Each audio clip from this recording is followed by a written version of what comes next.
রাজনীতি হোক ধর্মের বাইরে, মুর্শিদাবাদ জেলায় একই দিনে রাম মন্দির ও বাবরি মসজিদের শিলান্যাস করা নিয়ে এমনটাই জানালেন বহরমপুর পৌরসভার পৌরপিতা নারু গোপাল মুখার্জি। মন্দির মসজিদ নিয়ে তিনি বলেন, ভোটের আগে মন্দির মসজিদ তৈরি করা নিয়ে রাজনীতি করা হচ্ছে, কিন্তু সাধারণ মানুষ উন্নয়ন চায়। যারা রাজনীতি করছে তাদের সাময়িক লাভ হলেও সাধারণ মানুষেরই ক্ষতি। মানসিক স্বাস্থ্যের জন্য সবার আগে যে নামটি মনে ভেসে ওঠে, সুস্থ মনের ঠিকানা মনোবীক্ষণ।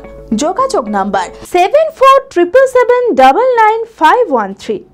এখন রাজনৈতিক ন্যারেটিভটা এটা বিজেপি আসার পর মানে সুবিধা হয়ে গেছে এরকমভাবে, এটা খুব বাস্তব একটা চিত্র যে যেখানে দেশের প্রধানমন্ত্রী রাম মন্দির উদ্বোধন করে, রাম মন্দির তৈরি করে আপনার ভোটের রাজনৈতিক বৈতরণী পার করার চেষ্টা করছে, ঠিক তাহলে পরে অন্য পার্টি যেগুলো একটা ন্যারেটিভের বাইরে গিয়ে যারা একটু অন্য ধরুন মুসলিম ওরিয়েন্টেড পার্টি যেগুলো আছে, মিম টিম বা যারা আছে, তারা এই সুযোগটা নিচ্ছে এখানে।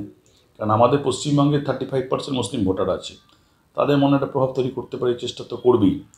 কিন্তু যদি এখানে মন্দির আর মসজিদ প্রাসঙ্গিক হয়ে যায়, তাহলে যারা ডেভেলপমেন্টের রাজনীতি করছে, ডেভেলপমেন্টকে বেস করে রাজনীতি করছে, তাদের পক্ষে খুব মুশকিল হয়ে যায়। এবং অস্বীকার করার জায়গা নেই, এখন রাজনৈতিক গোটা ভারতবর্ষে যেভাবে পোলারাইজড হয়ে গেছে, পশ্চিমবঙ্গেও হয়েছে, পোলারাইজড হয়ে গেছে।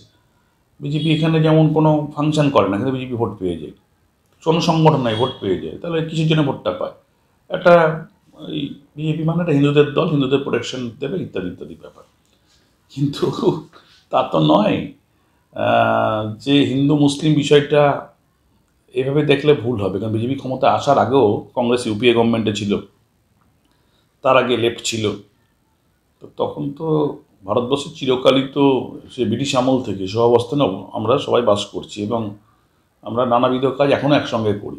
কিন্তু যখন এই বিষয়গুলো মাথাচাড়া দিয়ে ওঠে, তখন একটা ধরুন অনেকে তো আছে যারা বিষয়গুলোকে নিয়ে রাজনীতি করতে চায়, সে হিন্দু পক্ষেরই হোক মুসলিম পক্ষের হোক করতে চায়, তখন একটা জটিলতা তৈরি হয়, মানুষের ক্ষতি, সামগ্রিক মানুষের ক্ষতি। দেখুন, ধর্ম এমন একটা জিনিস, ধর্ম বিশ্বাসের জিনিস।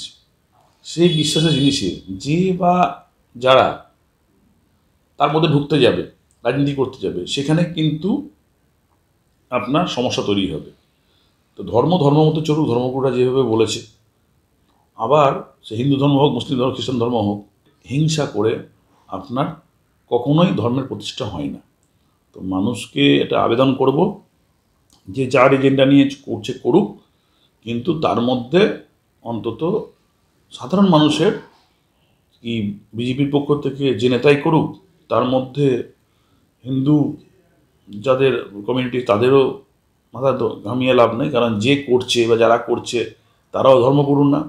মুসলিম ধর্মের মধ্যে যারা মসজিদ করছে, মসজিদ করুক, তারাও ধর্মগুরু না, তারা সবাই রাজনৈতিক ব্যক্তিত্ব। অর্থাৎ তারা রাজনীতিটা করুক ধর্মকে বাইরে রেখে। ধর্মের মধ্যে আমার মনে হয় সাধারণ মানুষের প্রবেশ না করাই উচিত। মুর্শিদাবাদ খাদি মেলা 2025-26।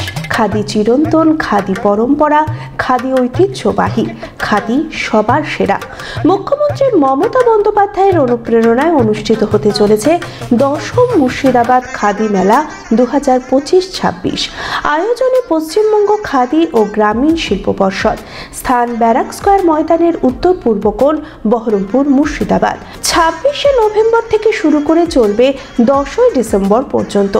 জেলার ঐতিহ্যবাহী খাদি, সিল্ক, তসর, গরদ, স্বর্ণচুরি, বালুচুরি ছাড়াও থাকছে বিভিন্ন জেলার প্রসিদ্ধ হস্তশিল্প সামগ্রীর বিপুল সম্ভার।